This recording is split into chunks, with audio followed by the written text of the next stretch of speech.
ನೋಡಿ ಸ್ನೇಹಿತರೆ, ನಾನೊಂದು ಡ್ಯಾಶ್ ಕ್ಯಾಮ್ಗೆ ಮೆಮೊರಿ ಕಾರ್ಡ್ ತಗೊಳೋಣ ಅಂದ್ಬಿಟ್ಟು ಅಂಗಡಿಗೆ ಹೋದೆ.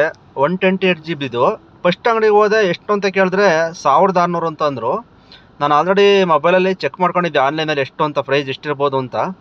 ಆಮೇಲೆ ಜಾಸ್ತಿ ಆಯ್ತಿದ್ದೇನೆ, ಇಷ್ಟೊಂದು ಹೇಳ್ತಾ ಇದ್ದಾರೆ ಅಂದ್ಬಿಟ್ಟು ಇನ್ನೊಂದು ಅಂಗಡಿಗೆ ಹೋದೆ. ಅವರು 1200 ಅಂತ ಅಂದರು.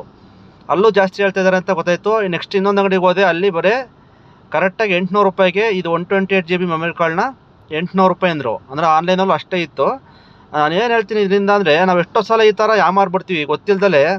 ಫಸ್ಟ್ನೇ ಅಂಗಡಿಲೇ ಅವ್ರು ಹೇಳಿದ ರೇಟ್ ಕೊಟ್ಬಿಟ್ಟು ಯಾವುದೇ ಐಟಮ್ ಆಗಿರ್ಬೋದು, ಬಟ್ಟೆ ಆಗಿರ್ಬೋದು, ಈ ಥರ ಮೊಬೈಲ್ಸ್ ಆಗಿರ್ಬೋದು, ಅಥವಾ ಮೆಮೊರಿ ಕಾರ್ಡ್, ಈ ಥರ ಯಾವುದೇ ಐಟಮ್ ಆಗಿರ್ಬೋದು, ಯಾಮಾರ್ಬಿಟ್ಟು ಅವರು ಕೇಳ್ದಷ್ಟು ರೇಟೇ ಕೊಟ್ಬಿಟ್ಟು ತೊಗೊಂಬಂದ್ಬಿಡ್ತೀವಿ.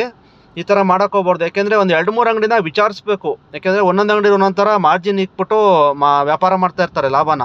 ಕೆಲವರು 200-300 ಲಾಭ ಇಕ್ಕಿರು, ಕೆಲವರು 500 ರೂಪಾಯಿ ತನಕ ಲಾಭ ಇಕ್ಕೋರು ಇರ್ತಾರೆ. ಅದರಿಂದ 2-3 ಅಂಗಡಿನ ಸುತ್ತಬಿಟ್ಟು ನಾವು ಕೇಳ್ಬಿಟ್ಟು ತಗೊಂಡ್ರೆ ನಮಗೆ ಒಳ್ಳೇದು. ನೋಡಿ, ಈಗ ನನಗೆ 1600 ಫಸ್ಟ್ ಅಂಗಡಿಲಿ ಹೇಳಿದ್ದು ಸೇಮ್ ಮೆಮೊರಿ ಕಾರ್ಡ್ನೇ 128GBನ 1600 ಅಂತ ಹೇಳಿದ್ರು.